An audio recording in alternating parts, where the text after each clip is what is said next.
itong si kapatid na Elmer, mix up ito.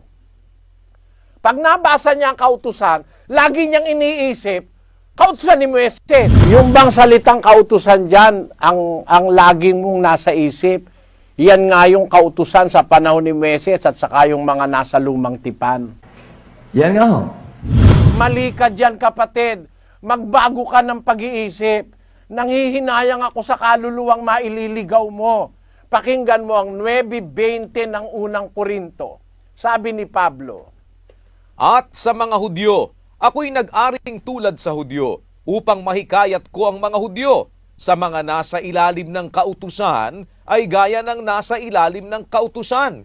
Bagaman wala ako sa ilalim ng kautusan, upang mahikayat ang mga nasa ilalim ng kautusan.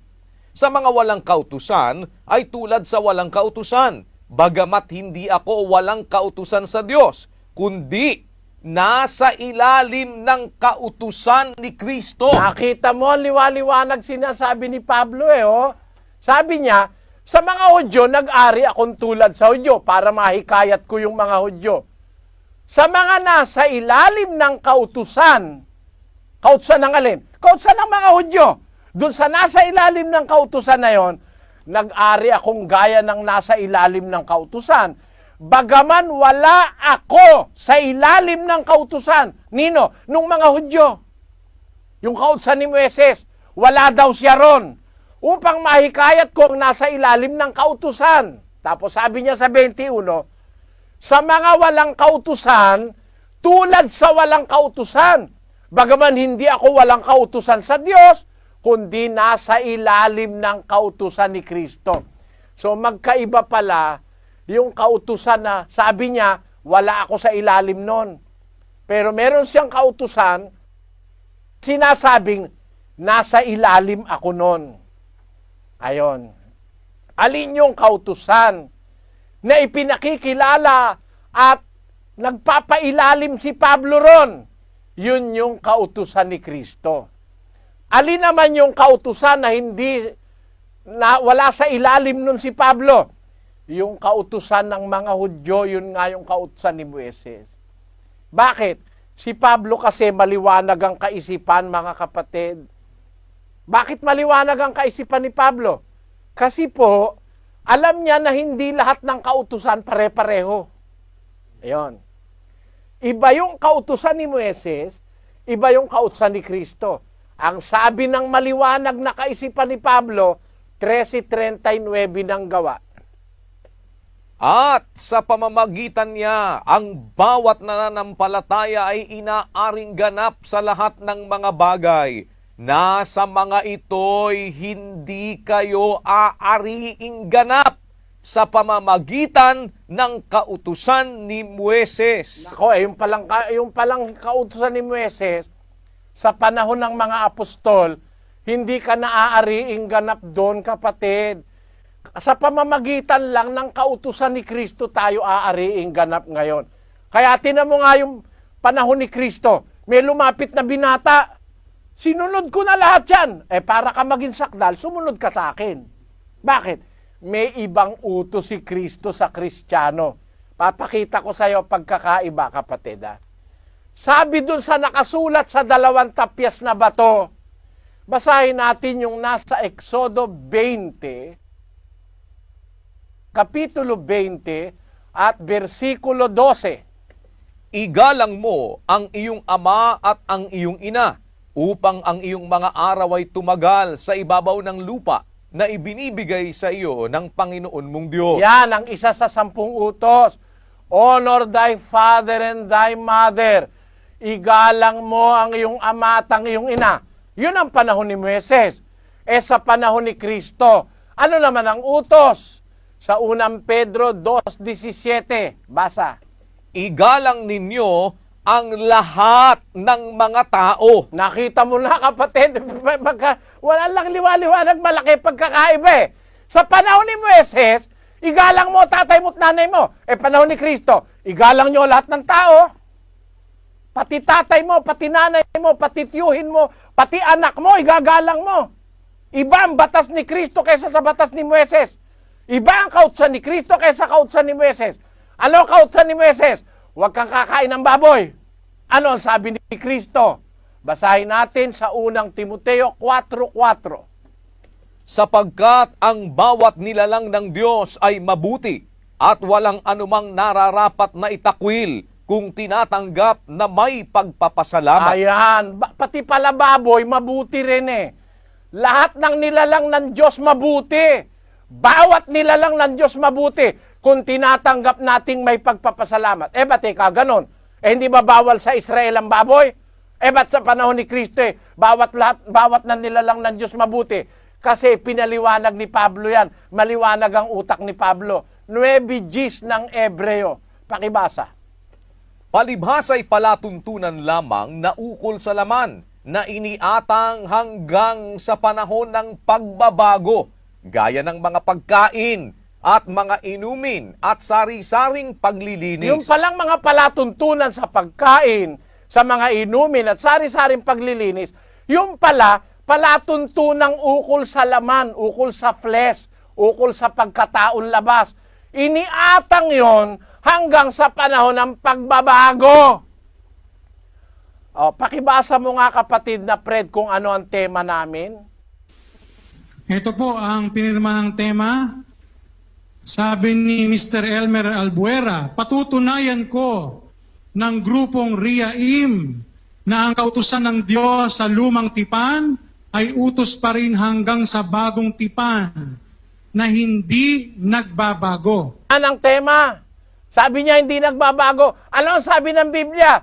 Yung mga kautusan at mga palatuntunan tungkol sa pagkain at sa pag-inom at sari-saring paglilinis, gaya nung paghahandog ng mga tupa, gaya nung paghahandog ng mga kambing ukol sa kasalanan, paglilinis ng kasalanan. Sabi ni Pablo, yon palatuntunan lamang na ukol sa laman. Iniatang hanggang sa panahon ng pagbabago. Alin ang panahon ng pagbabago? Ang panahon ng ating Panginoong Hesukristo, sapagkat siya ang kapalit na saserdote ni Moises. 3:1 ng Ebreo. Kaya, mga banal na kapatid, mga may bahagi sa pagtawag ng kalangitan, inyong isipin ang apostol at dakilang saserdote na ating kinikilala, si Jesus, na siya'y tapat sa naglagay sa kanya na gaya rin naman ni Moises sa buong sangbahayan niya, sapagkat siya ay inaring may karapatan sa lalong kaluwalhatian kaysa kay Moises. May pagkakaiba. Si Jesus ang kapalit, si Moises ang pinalitan. Inari siyang may karapatan sa lalong kaluwalhatian kaysa kay Moises. May pagbabago ba, mga kapatid? Meron! Sabi sa panahon ni Moises, igagalang mo yung ama't ina sa 10 utos na nakasulat sa 2 tapyas na bato. Sabi naman ni Pedro sa Bagong Tipan, igalang nyo ang lahat ng tao. Ang laki ng pagbabago. Dati, tatay at nanay. Ngayon, lahat ng tao na eh. Tapos, eto pa, 5 ng Mateo. Ganito ang ating mababasa. Narinig ninyong sinabi, huwag kang mangangalunya. Datapwat, sinasabi ko sa inyo na ang bawat tumingin sa isang babae na taglay ang masamang hangad ay nagkakasala na ng pangangalunya sa kanyang puso. May pagbabago ba, mga kapatid? Meron! Nung araw, kahit lingkisin mo na lingkisin yung babae sa tingin, wala kang kasalanan sa batas ni Moises. Pero sabi ni Kristo, sinasabi ko sa inyo, narinig nyo sinabi nung araw. Sino nagsabi? Narinig nyo sinabi, huwag ka mangangalunya. Sino nagsabi? Si Moises. Pero, sinasabi ko, si Kristo na, sa inyo, ang tumingin sa babae, taglay sa puso, masamang hangad, nagkakasala ng pangangalunya. Magkaiba po ba o hindi? Kay Kristo, tingin pa lang, bawal na eh. May pagbabago po. Isa pa, basahin natin ng 21. Narinig ninyo na sinabi sa mga tao sa una, huwag kang papatay, at ang sinumang pumatay ay mapapasapanganib sa kahatulan. Datapwat, sinasabi ko sa inyo, na ang bawat mapuot sa kaniyang kapatid ay mapapasapanganib sa kahatulan at ang sinumang magsabi sa kanyang kapatid, Raka, ay mapapasapanganib sa Sanhedrin. At ang sinumang magsabi, ulul ka, ay mapapasapanganib sa impyerno ng apoy. Ay nako, nung panahon ni Moises walang bawal na magsabing ulul ka Walang bawal magsabing raka ka sa panahon ni Moises Basta noon, huwag kang papatay. Pero kay Kristo, magsabi ka pa lang sa kapatid mo, magalit ka pa lang, magkaroon ka pa lang ng masamang kalooban, sabihin mo pa lang raka, walang kwenta ang kapatid mo, o kaya sabihin mo walang ulol siya, mapapasapanganib ka na sa kahatulan. Dito ay pinakikitang maliwanag ni Kristo ang pagkakaiba ng bagong tipan sa lumang tipan. Kaya tama si Pablo nung sabihin niya sa 8:13 ng Ebreo ang ganito. Doon sa sinasabi niya, isang bagong tipan ay niluma niya ang una. Datapwat ang nagiging luma at tumatanda ay malapit ng lumipas. Bakit sinabing luma yung una? Kasi nagkaroon ng bago. Sabi naman niya kanina, yan kang bagong tipan 2,000 years ago yan De luma na rin yan. Maling interpretasyon. Ang nagpapapaging luma pagka meron ng bago. Pero hanggang wala pang bago, hindi pa pwedeng sabihin luma. Kaya nga naging luma yung una dahil nagkaroon na ng bago. At yung bago, yun nga yung batas ni Kristo. Yan ang dapat nating makita, mga kapatid. Kaya lang, si kapatid na Elmer mix up. Basta nakabasa ng kautusan, pinapakahulugan niya na agad. Sabi niya kanina, inamin niya, yun na nga yung kautusan ng matandang tipan, kautusan ni Moises.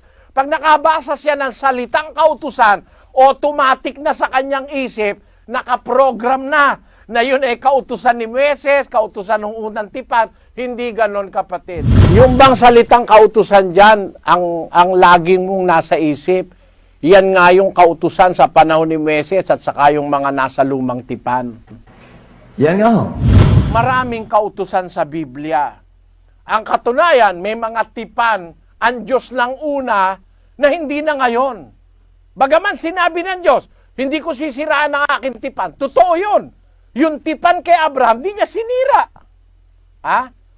Talagang may tipan ng pagtutuli. Pero kay Abraham yun, hindi naman sa lahat ng tao yun. Sa lahi lang ni Israel, magtutuli sila sa lahi ni Israel. Kung ikaw naman hintil, kaya yung mga hintil nga hindi tuli si Tito, tinan mo, hindi naman siya tuli.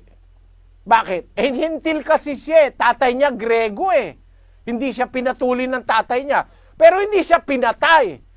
Kahit nalabag sa kautusan ni Moises yung kanyang kalagayan. Kasi sa kautusan ni Moises, kailangan matuli ka. Hindi ka maliligtas pag hindi ka nagpatuli. Pero pagdating sa panahon ni Kristo, wala nang kabuluhan ng pagtutuli, wala na rin kabuluhan ng hindi pagtutuli, kundi ang pananampalataya. Yan ang sinasabi ni Pablo, kapatid. Sana, buksan mo isip mo, kapatid na Elmer, basahin mo assignment ko sa'yo. 9:20 hanggang 21 ng unang Korinto. 1 Corinthians 9:20 to 21. Sabi ni Pablo, wala ako sa ilalim ng kautusan. Tapos, sabi naman niya sa 21, hindi ako walang kautusan, kundi nasa ilalim ako ng kautusan ni Kristo. Ibig sabihin, nagsasalita siya ukol sa dalawang kautusan. Yung isang kautusan, wala siya sa ilalim nun. Pero nasa ilalim siya ng kautusan ni Kristo. Alin yun? Yun yung sinabi niya sa gawa.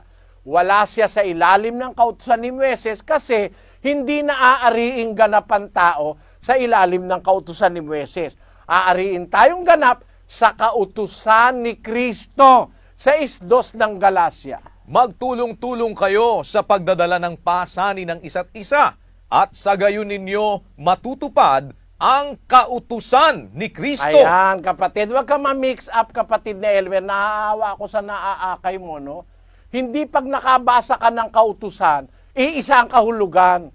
May kautusan ni Moises, yung nakasulat sa 2 tapyas na bato, may kautusan ni Kristo. At yung kautusan na yon, isinusulat ng Diyos sa puso ng tao yon. Yun ang kautusan ng pag-ibig.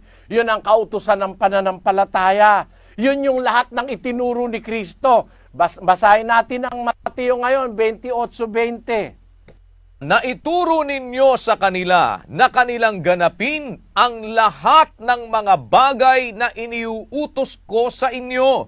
At narito, ako'y sumasa inyong palagi hanggang sa katapusan ng mga panahon. Ayan, merong kautusan si Kristo. Yun ang ipinagbili niya sa mga apostol. Gumawa kayo ng alagad, bautismuhan nyo sa pangalan ng Ama, ng Anak na Espiritu Santo, at ituro nyo sa kanila ang lahat ng mga bagay na iniuutos ko.